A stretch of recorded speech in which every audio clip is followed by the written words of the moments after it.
The recent news about Canada's immigration policy has sparked concerns, with claims that 1 million immigrants may have to leave. But is Canada really deporting such a massive number of people? The answer is more complex.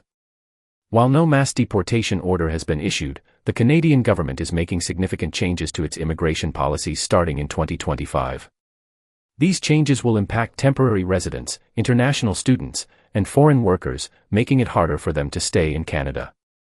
In this video, we'll break down the facts, explain why Canada is making this move, and discuss what it means for immigrants, the economy, and the future of Canadian immigration. Stay tuned to get the real story behind Trudeau's policy. What's happening? The Canadian government has announced a major immigration reset, shifting focus from temporary residents to permanent immigrants.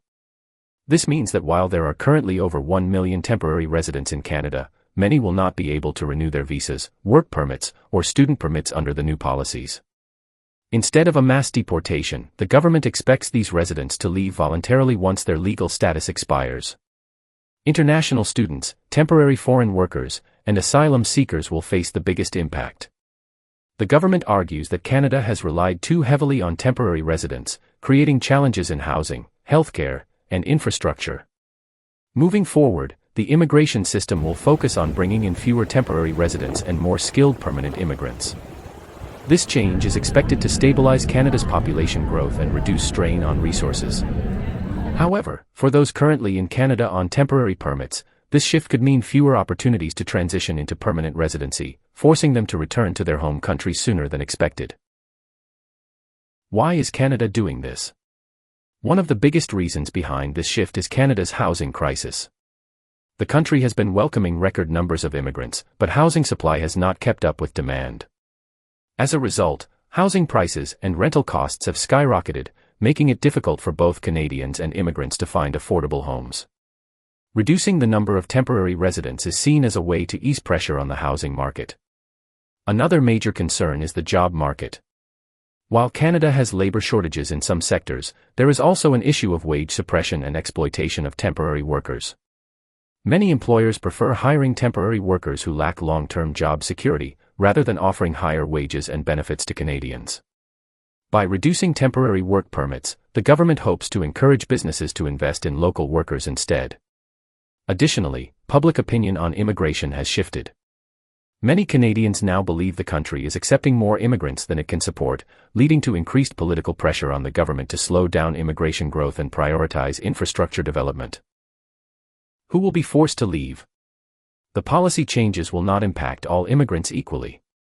International students will be among the hardest hit, as the government plans to introduce stricter limits on study permits and post-graduation work permits. Many students who had hoped to stay in Canada after completing their studies may find fewer opportunities to transition to permanent residency. Temporary foreign workers will also face difficulties renewing their work permits. The government is encouraging businesses to hire local workers instead of relying on temporary labor. This means that many foreign workers may have to leave once their contracts end. Asylum seekers and undocumented immigrants could also be at risk. Those with pending refugee claims or expired visas may face greater enforcement actions, including possible deportation if they do not qualify for legal status. While the government is not officially deporting 1 million people, it is tightening regulations in a way that will force many to leave Canada when their permits expire. What's next? With these changes, what does the future of Canadian immigration look like? The government has stated that permanent immigration will remain strong, but temporary immigration will be reduced. This means Canada will still welcome skilled workers, entrepreneurs, and family-sponsored immigrants, but fewer international students and temporary workers. For those already in Canada, the best option is to find a pathway to permanent residency, PR. Programs like the Express Entry System, Provincial Nominee Programs, PNPs, and work experience-based PR pathways will be crucial. However, competition for these programs will likely increase, making it harder to qualify. While some provinces are introducing new pathways for skilled workers to stay, those in sectors like hospitality, retail, and gig work may find it difficult to extend their stay. The government also plans to increase enforcement on visa overstays, meaning that those who remain in Canada illegally could face deportation.